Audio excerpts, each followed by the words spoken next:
I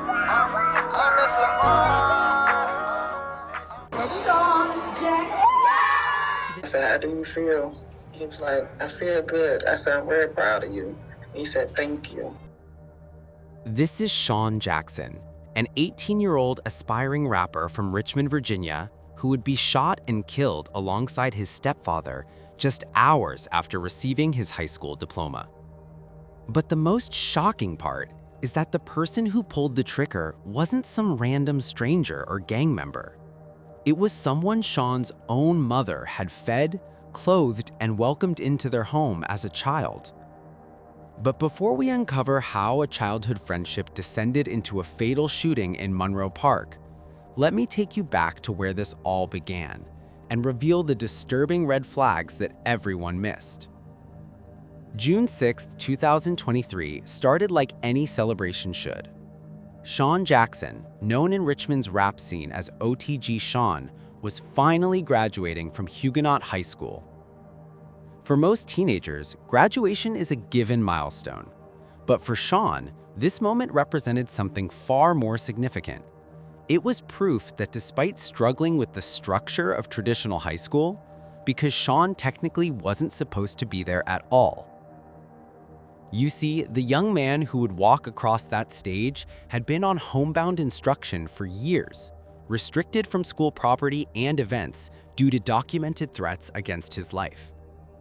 School officials knew this. They had the paperwork. They had been warned repeatedly by his mother about the dangers he faced. And yet somehow, some way, school staff, including his counselor Monique Harris and former principal Robert Gilstrap, facilitated his participation in the graduation ceremony without formal approval, a decision that would later be ruthlessly criticized in multiple investigations for completely disregarding established safety protocols. But in that moment, as Sean walked across the stage, admittedly out of order because he arrived late, none of that mattered. The cameras captured his smile, his excitement, his relief. His aunt, Detrell Glover, had noted just how thrilled he was about graduation. This was a young man who had been described by those who knew him as outgoing, funny, and the life of the party. He was family-oriented and bright, someone who enjoyed sports, dancing, and pursuing his passion for music under the alias OTG Sean. The ceremony ended, and like hundreds of other families that afternoon, the Jacksons spilled out into Monroe Park outside the Altria Theater to take pictures, to celebrate, to soak in this monumental achievement. But in the midst of all that joy, all that celebration, all that hope for the future, danger was lurking. Someone else was in that park. Someone who knew Sean. Someone who had stayed in the Jackson home when they were little kids. Someone Sean's mother had known since they were both 8 years old. My son was walking towards me, and I seen a boy run up behind him and just started shooting him from behind. And then, in an instant, everything shattered. The chaos that erupted in those next few seconds was absolute pandemonium. 5 other people were wounded by gunfire, ranging in age from 14 to 55, with one critically injured. Hundreds of people who had just been celebrating began running, screaming, scrambling for cover, trying to protect their own children in the confusion. In the mayhem, Sean's 9-year-old sister was struck by a car, adding yet another layer of tragedy to an already unthinkable situation.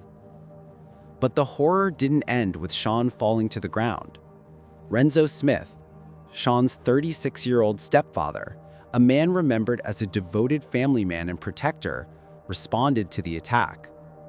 Evidence would later show that he fired 8 shots, likely in response to seeing Sean being murdered before his eyes. And then Renzo, too, was shot. When the smoke cleared and the screaming stopped, police recovered at least 30 cartridge casings from the scene, evidence of just how much gunfire had erupted in that park. They found 4 guns, though 2 remained unaccounted for. What should have been a day of caps and gowns, of proud parents and excited graduates planning their futures, had become a crime scene littered with shell casings and blood.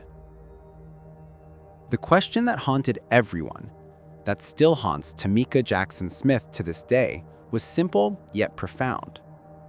Why? Why did this happen? Who was the shooter?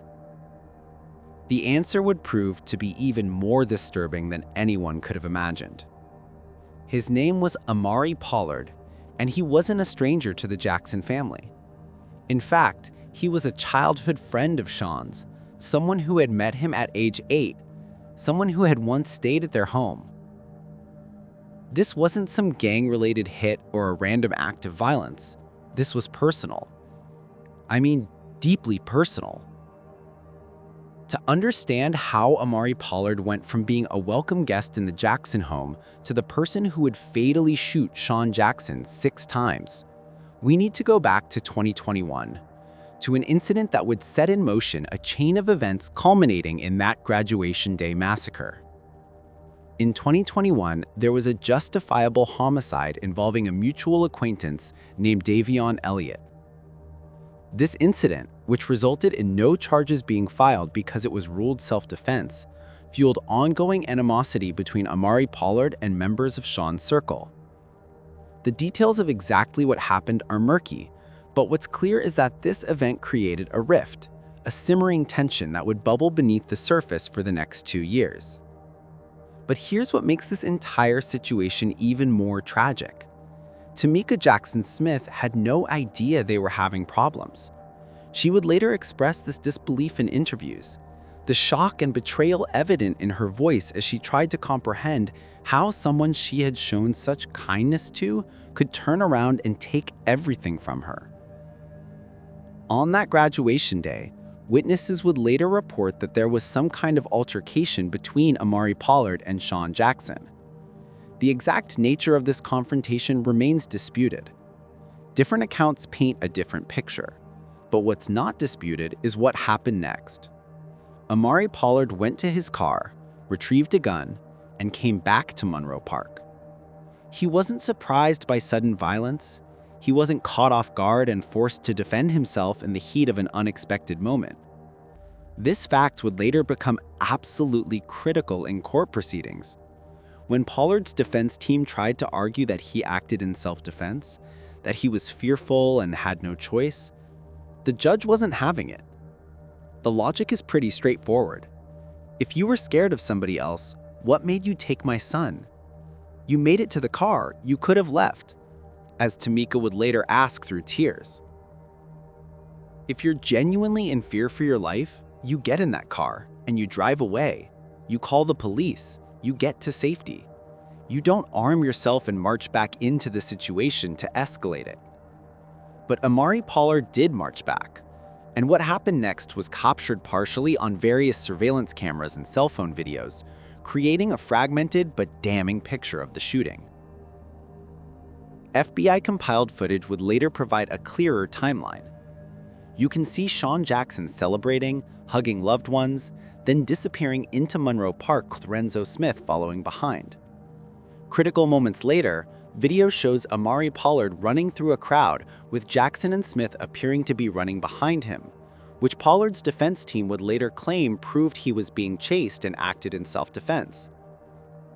But here's where the self-defense claim completely falls apart. Multiple weapons were drawn, and while Pollard shot at Jackson, Smith remained behind with his gun out.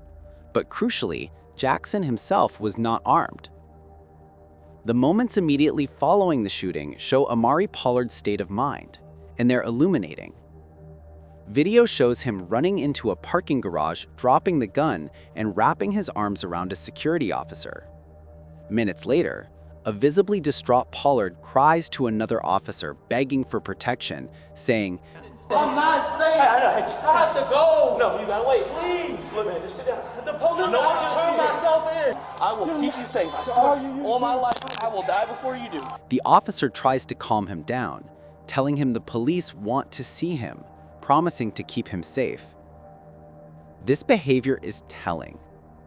For 4 days, his legal team pushed the self-defense argument, with Pollard himself taking the stand. On the 4th day of trial, something dramatic happened. After the judge indicated that he did not think there was a valid self-defense argument, and after emphasizing that Sean Jackson was shot 6 times and asking at what point after Jackson hit the ground the defendant was going to stop shooting, Pollard abruptly changed his plea. Amari Pollard pled guilty to first-degree murder in Jackson's death after the jury was instructed to not consider claims that Pollard acted in self-defense. He pled guilty to first-degree murder, acknowledging his responsibility for Sean Jackson's death. The plea deal that followed would sentence him to 43 years in prison with 18 years suspended, resulting in an effective sentence of 25 years plus additional time for firearm use. He would later attempt to withdraw this guilty plea, but that attempt was denied and an appeal in June of 2025 would also fail. For Tamika Jackson Smith, accepting this plea deal was a complicated decision. I felt like I was at peace to accept the plea deal. I felt like God put it on my heart to just go ahead and just release the anger. And if he want to have a little bit more life, because he's going to have life when he get out. My son ain't going to have nothing. 25 years behind bars might seem like a long time, but it pales in comparison to the permanent loss that the Jackson Smith family will carry forever. While Amari Pollard was convicted for killing Sean Jackson, there's another victim whose death remains officially unsolved, Renzo Smith. And this fact haunts Tamika Jackson Smith every day. Tamika still doesn't know who killed her husband, and prosecutors are not releasing information because the remaining suspects connected to the shooting are underage. My husband got shot, so who shot my husband? I don't know. Police recovered 4 guns from the scene, with 2 remaining unaccounted for. The at least 30 cartridge casings recovered came from multiple sources: Pollard's weapon, Renzo Smith's gun, and 2 juveniles, who fired in what was later deemed defense of others. No charges were filed for Renzo Smith's death because forensics could not identify which gun fired the fatal shot. A bullet struck him in the back from an unidentified weapon, and the surviving shooter's actions were ruled justifiable. So a man dies trying to protect his stepson, and the legal system essentially shrugs and says they can't determine who's responsible. Richmond Police Chief Rick Edwards conducted a final review in 2025 that confirmed no gang involvement in the incident, emphasizing that this was a personal dispute stemming from the 2021 homicide involving Davion Elliott. But that confirmation does nothing to answer Tamika's most pressing question: who killed her husband? A third-party investigation by Sands Anderson, commissioned by the Richmond City School Board and released in January of 2024, painted a picture of an institution that completely failed Sean. The report revealed that school personnel knew about threats of violence against Jackson, which his mother had repeatedly warned them about. These threats were part of the reason why Jackson had been placed on homebound instruction since 2021, along with mental health concerns that included disruptive mood dysregulation disorder, depression, and suicidal ideation.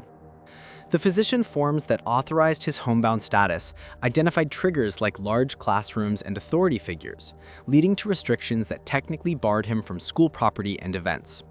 Despite all of this documented evidence, despite the explicit restrictions, investigators found that RPS allowed him at graduation without any adherence to required authorizations and without proper vetting and consideration of the known safety concerns. They knew. And if anybody sit here and tell you they did not know, they're lying. They know. Do you feel like they dropped the ball in how they responded to this? Yes. Because I asked. I wouldn't have never ever brought my son here if I didn't feel like his life was in danger. I asked before we even... Tamika's words are particularly powerful here because they reveal the ultimate betrayal. I asked before we even got here, is it okay? And I was reassured, once again, everything is fine. It's not fine. Look at me and my family, it's not fine. It's not. The investigation revealed that former principal Robert Gilstrap was minimally engaged and disengaged, and that information silos failed to address Sean's known risks. Counselor Monique Harris and Gilstrap facilitated Sean's participation without formal approval, a decision that the Sands Anderson report characterized as an intelligence failure. But the failures didn't stop at authorization. The security at the graduation itself was woefully inadequate. Magnetometers were inconsistently used, and staffing ratios were completely insufficient at one security person for every 780 attendees for exiting crowds. In an event where officials knew there was a student with documented safety threats attending, where they should have been on high alert, the security presence was laughable. Assistant Principal Kevin Monroe later stated that he would have barred Sean's attendance if he had been fully informed, which underscores just how badly communication broke down within the school administration. The people who should have known didn't know. The people who did know didn't take appropriate action. And a young man died as a result. The aftermath of these revelations led to legal action. Tamika filed lawsuits against the Richmond City School Board for negligence, but in a cruel twist, those lawsuits were dismissed in July of 2025.